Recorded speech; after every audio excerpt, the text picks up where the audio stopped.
Bonjour à toutes et à tous et bienvenue sur corsematin.com pour cet essai moteur du mois de novembre.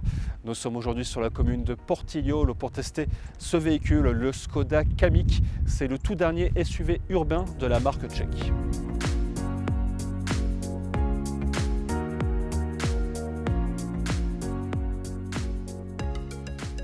Et pour le design extérieur, la Kamiq fait penser à un autre véhicule de Škoda lorsqu'on la voit de profil, à savoir la Scala, mais la ressemblance s'arrête là puisque la Kamiq est forcément plus surélevée, elle est d'une longueur de 4,24 m et en ce qui concerne la face avant, elle possède sa propre identité, notamment grâce à ses phares à double étage.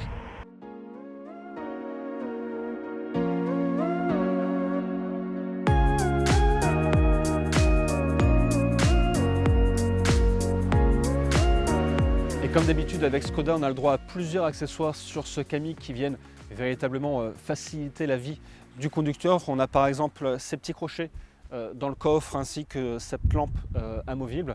On a également dans la trappe à essence un petit grattoir pour enlever le givre le matin sur le pare-brise, un parapluie dans la porte du conducteur ou encore un pince-ticket sur le pare-brise.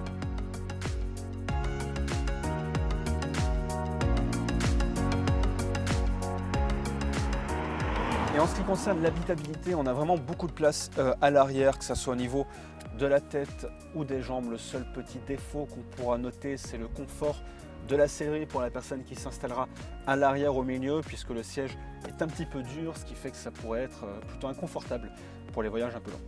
Et pour l'avant de ce Kamiq, on n'est pas vraiment dépaysé puisqu'on retrouve la même planche de bord que la Scala, donc les finitions sont bonnes et les matériaux sont de qualité. En ce qui concerne l'ambiance, elle est assez moderne, assez cosy. Škoda n'a pas fait dans l'ostentatoire et c'est quelque chose qui est appréciable. Donc les sièges également sont confortables, on a une bonne visibilité vers l'avant et vers l'arrière. Donc on a plusieurs espaces de rangement. Ici on a deux portes gobelets, on a un petit espace sous la coudoir. Et pour l'instrumentalisation, donc sur cette version que nous utilisons aujourd'hui, elle est entièrement digitale. On peut basculer entre plusieurs modes d'affichage.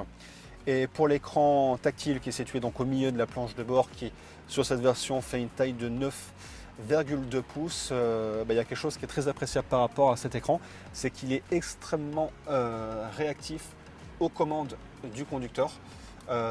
C'est quelque chose qui est appréciable parce que ce n'est pas le cas sur tous les véhicules.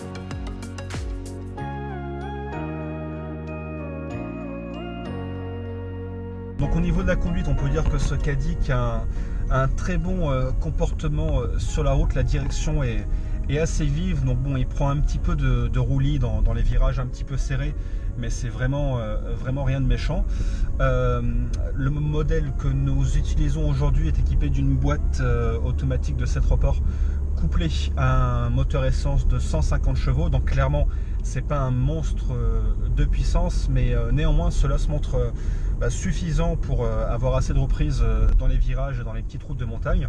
Et qui plus est, le véhicule est assez léger, ce qui fait que la motorisation est largement suffisante. En conclusion, on peut dire que ce Kamiq propose une offre intéressante sur le secteur des SUV urbains. On retiendra en point positif son habitabilité ainsi que son comportement sur la route qui en font un véhicule vraiment très agréable à utiliser.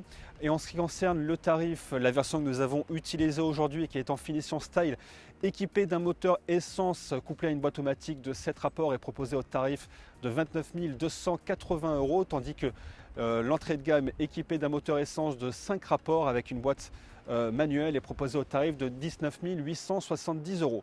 Et c'est la fin de cet essai moteur, merci à vous de l'avoir regardé. Vous pouvez retrouver la version complète dans le supplément moteur de Corse Matin. Quant à nous, nous nous donnons rendez-vous très prochainement pour un nouveau numéro.